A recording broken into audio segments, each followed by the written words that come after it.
Dr. Thomas Spellman adopted his sister's triplets after she tragically passed away during childbirth. For 5 years, he poured his heart into raising them, only for their biological father to reappear, threatening to unravel the family Thomas had fought so hard to build. "Breathe, Leah. Just breathe. It's going to be okay," Thomas said softly, gripping his sister's hand as they wheeled her into the operating room. Her face glistened with sweat, her breath shallow and ragged. Leah managed a faint smile. "You're the best brother I could have asked for, Thomas," she whispered as the OR doors loomed ahead. At 36 weeks pregnant with triplets, Leah's labor had come early. The doctors recommended a C-section, but complications arose almost immediately. After the first baby was delivered, her pulse faltered, monitors blared, and the room erupted into controlled chaos. "Leah, stay with me! What's happening? Nurse, talk to me!" Thomas's voice cracked as he squeezed her hand tighter, his medical training useless against the tide of panic.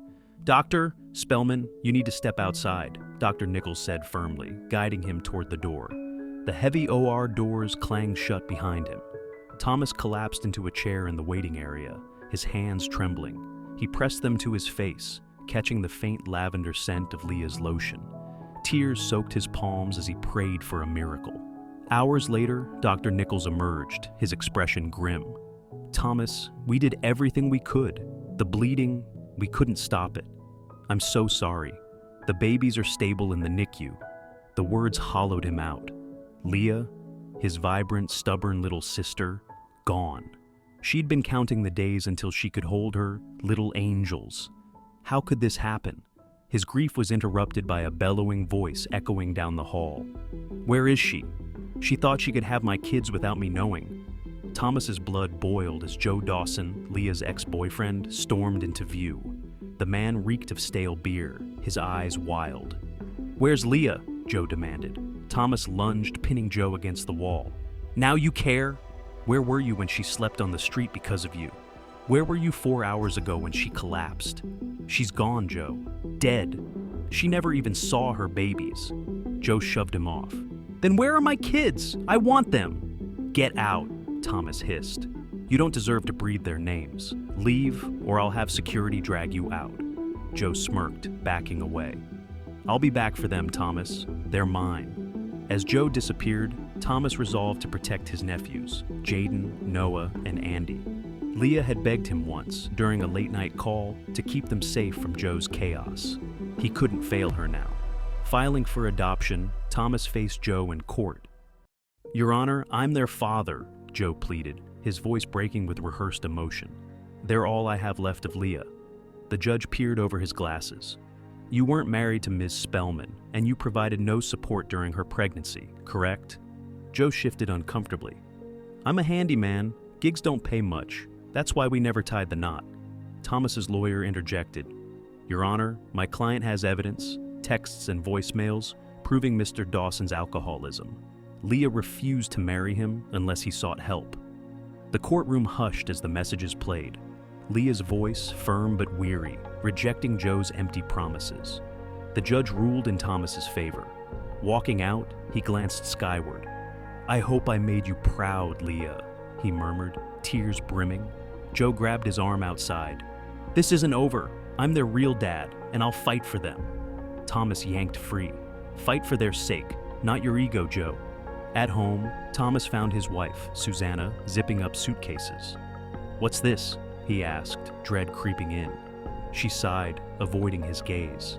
"I can't do this, Thomas. 3 kids? I barely wanted one. You won the case, and I tried to be okay with it, but I'm not cut out for this. I'm sorry. Susanna, we've talked about kids before. Not triplets, not like this." She hefted a bag and left, the door clicking shut behind her. Alone, Thomas stared at the empty house. He reached for a bottle of wine, popped the cork, then froze. His phone glowed with a photo of Leah laughing. "I promised her," he whispered, shelving the bottle. The years passed, and Thomas threw himself into raising the boys. He weathered sleepless nights, diaper disasters, and their first wobbly steps, his voice croaking lullabies Leah would have sung better. But the strain showed. Headaches plagued him, chalked up to exhaustion, though they grew sharper over time. One afternoon, he nearly fainted at the hospital. brushing it off as fatigue. Later, as he picked up the triplets from kindergarten, he spotted Joe lingering across the street, leaning against a shiny new car. "Boys, head inside," Thomas said, masking his unease. The triplets scampered off, and he approached Joe. "What are you doing here?" Joe straightened, his tone steady. "I'm taking my kids back. I've been working. Construction, steady pay. I'm sober now, Thomas. I've earned this." "Sober?" Thomas scoffed. "You abandoned them before they were born. I've been there everything for 5 years." "I was a mess back then," Joe admitted, eyes downcast. "But I've changed. They deserve to know their dad." Thomas clenched his fists. "Prove it in court then. Leave us alone." Months later, a summons arrived. Thomas's heart sank, but he faced Joe in court again. This time, Joe's lawyer struck hard. "Dr. Spellman, you've been diagnosed with a brain tumor, correct?" the lawyer asked. "Inoperable, with a regimen of medications to manage it?" Thomas's lawyer shot up.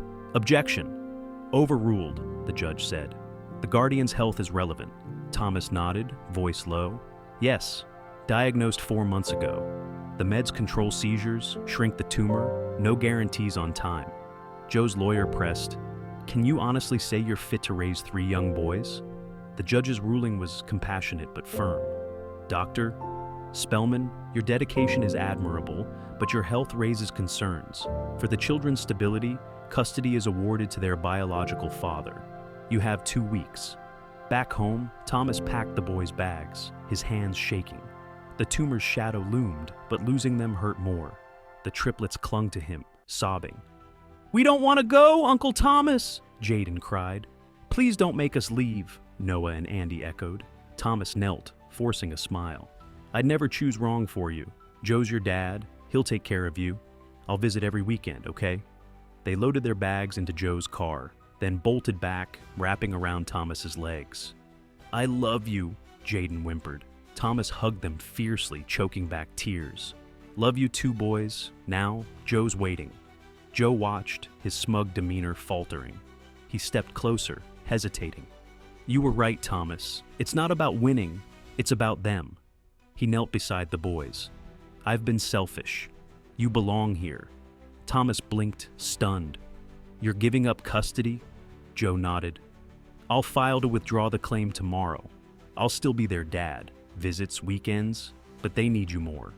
Together, they carried the bags back inside. The boys cheered, piling onto Thomas. As Joe left, he glanced back.